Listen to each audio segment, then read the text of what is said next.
Et salut à tous et bienvenue dans cette nouvelle vidéo. Aujourd'hui, on va s'ouvrir le produit d'une collaboration improbable avec Magic. Je parle bien sûr de la fameuse boîte Magic X Cluedo. On va voir ce que révèlent tous les secrets de cette boîte. Et sans plus tarder, on va passer à l'ouverture. C'est parti! On se retrouve du coup avec ce petit coffret qui se veut être un petit coffret jouable à part, même pour des gens qui ne connaissent pas Magic. Ça se rapproche plus du coup, je pense, d'un jeu de société que d'une vraie partie de Magic. C'est jouable de 3 à 4 joueurs comme spécifié juste ici. On va avoir 8 boosters ready to play, on verra ce que ça vaut comme type de booster. Et après, on a les classiques du Cluedo. Donc tout ce qu'il faut pour noter ces indices. Le petit dossier avec les coupables, la scène et l'arme du crime. On aura aussi tous les personnages de Cluedo. Mais sans plus tarder, on va s'ouvrir tout ça. Par où on commence? Tuk tuk tuk. Juste ici, avec l'ouverture facile qui déchire la moitié du carton. Hop, on ouvre tout ça. Oh. Donc c'est une boîte qui est vendue autour des 70 €. C'est une expérience à part entière. Il n'y a rien d'autre à part cette grosse boîte. Ravnica Cluedo édition. Donc une boîte plutôt jolie. On peut voir toutes les armes du crime dessus. On relève tout ça. Oh là là, c'est digne du cinéma. Et on révèle l'intérieur de la boîte. Sur le contour de la boîte, on avait juste tous les personnages de Cluedo et la scène qu'on voit un peu partout. Qu'est-ce qu'on peut avoir dedans? Ça va être tous les paravents, je pense. C'est exactement ça. C'est des paravents pour enquêter. Il y en a 4. Le petit dossier avec toutes les infos sur le meurtrier. Les calepins Cluedo plutôt classiques. On retrouve les fameuses cartes spéciales Cluedo avec le petit symbole C juste là. On se met ça de côté, on va regarder juste après. Ça, c'est du carton, ça ne sert à rien. On a des intercalaires pour ranger, pourquoi pas. Les petits boosters qui s'apparentent à du Jumpstart. On en prend 2, on fait notre deck. Et enfin, qu'est-ce qu'on a là-dedans? On n'a rien, c'est une petite boîte de rangement pour ranger tous les suspects. Ok. Ça, on peut le laisser à l'intérieur, ce sera toujours sympathique. Les boosters, on verra ce qu'ils contiennent juste après. On va commencer par le petit pack promo, qui doit contenir toutes les pièces, les armes et les suspects. Donc le petit colonel moutarde, hein, tout le monde connaît le colonel moutarde. Et on commence avec la clé à molette. Oula, candlestick, le chandelier, light up, le couteau, la corde. Et on continue avec les pièces qui sont des terrains, ce qui est plutôt logique. Avec la salle de bal, la salle du billard, le conservatoire, la salle du dîner, le hall, la cuisine, la bibliothèque, le lounge, passage secret, le bureau, et derrière on aura les coupables. On aura Apothecary White, donc ils font tous référence à leur couleur, Sénateur Peacock, Mastermind Plume, Headliner Scarlet. N'hésitez pas à faire pause si vous voulez voir les cartes plus en détail. Emissary Green. Et bien sûr, le Commander Mustard. Humain soldat, ça va être un de mes prochains decks. Je vous l'assure. Il a la vigilance et il donne aux autres soldats vigilance, piétinement et célérité. Et pour 4, dont un rouge et un blanc, jusqu'à la fin du tour, s'il y a les soldats que je contrôle gagnent. Quand ils attaquent, ils mettent un dégât au joueur défendant. Ça me semble vraiment pas mal pour un petit Boros. Donc voilà ce qu'on a pour le petit pack promo. Je vais aller potasser les règles pour vous en dire plus sur le mode de jeu Cluedo Ravnica. On revient tout de suite, c'est parti. Je viens donc de lire les règles du Cluedo X Magic. On se rapproche du coup plus d'une partie de Cluedo que du Magic. Ils ont bien réussi à mélanger les deux quand même, puisque au début de la partie, on va venir faire 3 tas comme au Cluedo avec les accusés, tout ce qu'il y a, toutes les salles et toutes les armes du crime. On en tire une au hasard dans les 3 tas et on va venir la mettre dans la petite enveloppe qui se trouve juste ici. Ce sera le meurtrier avec l'arme du crime et là où ça s'est passé. Ensuite, pour le mode de jeu, on va venir prendre 2 de ces boosters qu'on va venir ouvrir et mélanger. Ce sera notre deck. Tous les joueurs autour de la table auront 30 points de vie et ce sera du free for all. Tout le monde peut taper tout le monde. Comment on va accuser les gens, en tout cas faire des suggestions. Une fois qu'on a fait notre deck, on prend les cartes restantes qui ne sont pas allées là-dedans, on les remélange et on les distribue à chaque joueur. Une fois qu'on a fait ça, la partie peut commencer. On va bien sûr utiliser le petit notepad pour noter tous les indices qu'on va collecter chez les joueurs, mais ça va pas être si simple, puisque pour collecter un indice chez un joueur, il va falloir lui mettre des dégâts avec une de nos créatures sur notre board. Seulement après avoir mis un dégât, on va pouvoir faire une suggestion. Je suggère le colonel Moutarde avec la corde dans la salle du dîner. Si jamais ce joueur a un de ces éléments, il va me le montrer secrètement. Lui va faire un token trésor et moi, je vais noter l'indice sur mon carnet d'indices. On fait ça jusqu'à ce qu'on pense avoir trouvé le meurtrier. Si jamais je pense avoir trouvé, je vais comme accuser du coup le meurtrier. Je fais mon accusation. Une fois l'avoir faite, je regarde les cartes qui sont à l'intérieur. Si j'ai bon, je gagne la partie. Si jamais je n'ai pas la bonne solution, je remets les cartes à l'intérieur. Je n'ai pas perdu cependant, mais je ne peux plus gagner par la manière Cluedo. Je vais devoir gagner à la manière Magic classique, en tuant tous mes adversaires. Et voici pour le mode Cluedo X Magic. Je pense qu'on peut jouer aussi très bien en commandeur au lieu de ces petits decks de 40 cartes. Je pense que c'est adapté, on peut adapter le mode un peu comme on a envie. Ça marche avec pas mal de choses. Sans plus tarder, on va ouvrir ces petits boosters pour voir ce qu'il y a à l'intérieur. Oh. Donc c'est des boosters comme ceci. Oh bah tiens, je vais tous les ouvrir, vu qu'ils ont l'air d'être scellés. Je pense que le but derrière, c'est de les ranger pour pouvoir rejouer.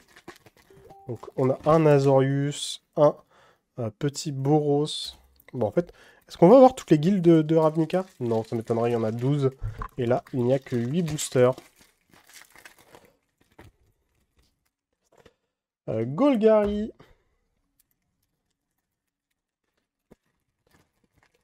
On enchaîne avec Simic et les créatures abominables. Les mutants de Simic.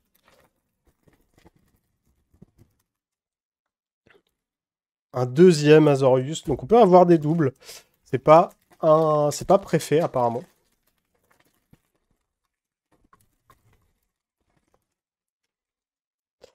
Encore du Simic. Est-ce que je vais avoir encore un Golgari du coup et un Boros? C'est que j'ai pas de chance. 3 Simic. Et pour finir...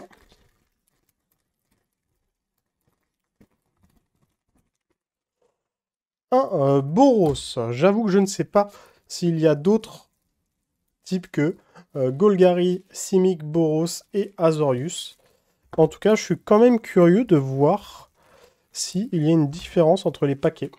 Donc, on va mettre ceux de côté. On va commencer par les Simic, vu que j'en ai le plus. On va aller ouvrir les deux. Les trois qu'on a même. Pour voir à quoi ça ressemble. Donc, on a la petite carte qui nous dit notre style de jeu. Et là, on commence avec... Donc, c'est des cartes exclusives Cluedo. Il me semble qu'il y a des nouveautés et des rééditions. Scouting Sentinel, Skitter, Roaming Ghostlight. Est-ce qu'il y a des rares quand même? Helium Skitters, Slip Out the Back, Rapid Hydration, Simixinet, Psychique. Donc là, c'est vraiment un paquet où il n'y a pas de rares. Et après, il n'y a que des terrains, je suppose. Oh non, j'ai menti, il n'y a pas que des terrains. Donc voilà notre rare, donc c'est celle qui est affichée sur le booster. Unreal Crisis, Shark Octopus, Lézard, ça fait beaucoup. Oh, il y a même des mythiques, Master Biomancers. Ok, et après là c'est que des terrains pour le coup. Que des îles. Oh, j'ai pas de forêt. Donc voilà pour le premier booster de Simic. On va voir si c'est pareil dans les autres. J'en prends un deuxième. Que jour. On va voir si j'ai la même mythique et la même rare. Peut-être.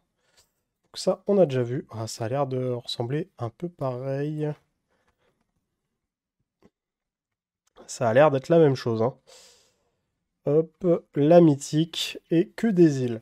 Donc c'est la même chose. On va pas chercher plus loin. Je vais pas ouvrir le troisième parce que ça ne sert à rien. On va regarder le Boros pour voir à quoi il ressemble quand même. Ça m'étonne quand même qu'ils aient pas fait plus de mélange de couleurs. Donc, Boros Légion. Novice Inspector, Fresh Face Recruit. Ça va être des soldats hein, principalement. Oh, Humain Chevalier. Les fameuses cartes qui se lisent sur le côté. Jamais aimé ces cartes. Mighty Leap. Un Boros Signet. Là, on va avoir notre rare après le Guildgate de Boros. Ah, Boros Garnison juste derrière. Aegis of the Legion.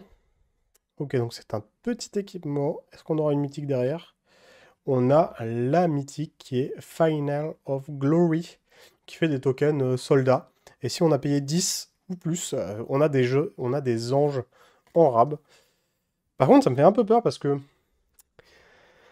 Ok, il y a beaucoup de blanc, mais il n'y a pas beaucoup de rouge. Hein. Après, je sais pas, c'est pas très demandant en rouge. En fait, il n'y a que 2 terrains rouges. Ça fait un peu bizarre. Je vais remettre le booster, si je retrouve...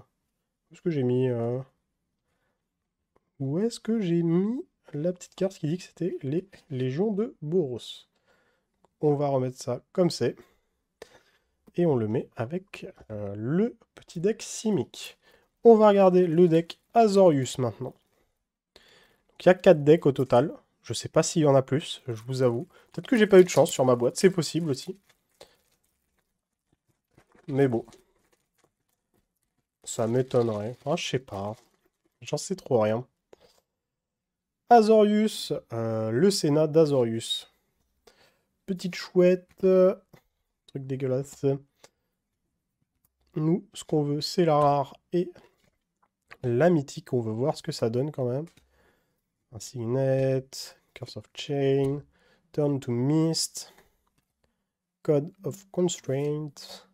Encore une île. Ah, ça fait 1, 2 et 3 terrains qui donnent le mana qu'on veut. Ensuite, il y a le suppresseur Skyguard. Ah là, je n'ai que 2 rares, donc il y a peut-être une chance d'avoir une mythique. Lavina. Ouais, il y a peut-être une chance d'avoir une mythique quand même dans les packs. Est-ce qu'on s'ouvre les 2 Azorius pour voir si c'est vraiment scripted ou pas? Allez, on va faire les 2 Azorius que j'ai eu. On va voir si j'ai quand même... s'il faut avoir de la chance ou pas. S'il faut avoir de la chance, c'est un peu nul. Donc tout ça, on connaît. Je connais ça. C'est pas le même du tout. Ce n'est pas du tout le même. Je commence pas avec une chouette. Ouh là là, ça veut dire que mes Simic, j'ai vraiment eu soit une chance, soit pas de chance, en fonction du point de vue. Donc ça, on n'a pas vu. Ok. Donc il y a quand même un peu d'aléatoire dans les decks. Du coup, là, je vais peut-être avoir une mythique à la place des deux rares que j'ai eu. Lavinia et Suprême Verdict en rare. Et là, j'ai des plaines, au lieu d'avoir des îles comme dans celui-là. Ok, pourquoi pas. Donc ça reste quand même intéressant d'ouvrir les autres. Je j'ouvrirai le dernier Simic quand même pour voir. Le Golgari. La guilde des nécrophages. On va ouvrir plutôt vite pareil. Petit vampire, vautour, la gorgogne, des gorgognes. Golgari insigné. Le fameux terrain. Les portes. On aura Amzu, Swarm, Hungers, insecte chaman. Je crois qu'elle est plutôt recherchée celle-là. On va voir ce qu'elle fait. Elle a le vol et la menace. Les autres insectes que je contrôle ont la menace. C'est pas mal, hein, ça fait le taf quand même. À chaque fois que une ou plusieurs cartes quittent le cimetière, je peux créer un 1-1 noir et vert insecte token et mettre un nombre de marqueurs +1/+1 égal à la plus grande valeur de mana que j'ai parmi mes cartes. Je peux le faire qu'une fois par tour. Ce serait super fort sinon. Et derrière, j'ai bien une mythique dans celui-là, qui est le Deadbridge Shant. Quand il arrive sur le champ de bataille, je me le 10 cartes. Ouf. Au début de mon M-Kit, je choisis une carte aléatoire dans mon cimetière. Si c'est une créature, je la mets sur le champ de bataille, sinon je la mets dans ma main. C'est ok en vrai. Et après, j'ai des terrains noirs. Ça, c'était pour Golgari. Hop, on continue la pile. Je me garde le Boros pour la fin quand même. Hop. Je veux voir si j'ai 3 fois le même Simic ou pas du tout. Allez. C'est pas le même déjà. C'est pas du tout le même, je ne l'ai pas. Celui-là, j'en ai pas vu.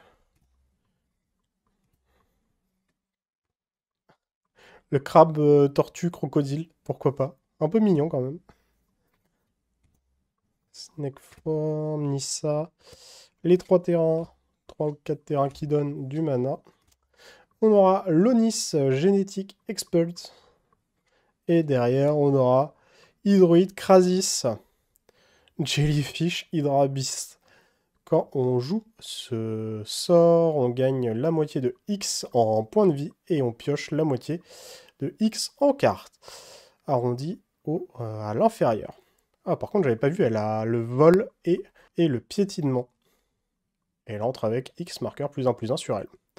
Ok, et après, les fameuses forêts. Je pense qu'il faut quand même retravailler un peu les decks, parce que si on tombe sur des choses qui ne vont pas ensemble, c'est un peu triste. Après, je pense que ça a été étudié quand même pour que les synergies marchent entre les couleurs. Parce que du coup, ça fait des jeux 4 couleurs, ça fait... Pour du débutant friendly, c'est un peu dur, je trouve, mais pourquoi pas. Et pour finir, le Boros. Boros, du coup, qu'on n'avait pas vu non plus, puisque je ne me souviens pas de ce magnifique gobelin berserker. Alors, ça va être un jeu gobelin. En tout cas, moins soldats que les autres. J'ai rien dit. C'est là où on a tous les soldats. Celui-là, on l'a déjà. Oh, plutôt mignon. Les petits terrains. 1, 2 et 3. Derrière, on aura Boros Strike Captain. Minotaur Soldat, suivi de Fireman Avengers. Petit ange pour en faire la justice. Et là, on a des montagnes au lieu des plaines. Ok, d'accord. Donc, en vrai, c'est pas mal. Je suis un peu hype de tester tout ça, de voir comment ça marche. J'ai une soirée d'organiser dans ma boutique locale où je vais participer pour voir comment ça marche. J'ai hâte de tester, de voir si c'est vraiment compatible entre eux, si les decks marchent vraiment ensemble ou si vraiment on se fait un peu chier. Mais sinon, je pense que le mode de jeu a moyen d'être détourné en soirée commandeur. Ça change un peu des soirées qu'on fait d'habitude. Et c'est vraiment pas mal, je pense, hein. C'est une bonne collaboration, assez audacieuse, qui n'a pas été pris au sérieux par tous les joueurs. Et je pense que qui passe quand même à côté de quelque chose de sympathique, qui change des modes de jeu habituels. Et puis sur ce, on va passer à la conclusion de cette vidéo. Et merci d'avoir regardé cette vidéo. Si jamais elle vous a plu, n'hésitez pas à lâcher votre meilleur pouce bleu, à me dire en commentaire ce que vous pensez de cette extension Cluedo X Magic. Si jamais mon contenu vous plaît, n'hésitez pas à vous abonner à ma chaîne. Je fais de tous les TCG, que ce soit du Magic, du Pokémon, du Yu-Gi-Oh!, du One Piece, du Digimon, j'en passe, et des meilleurs. Et sur ce, je vous dis tchuss!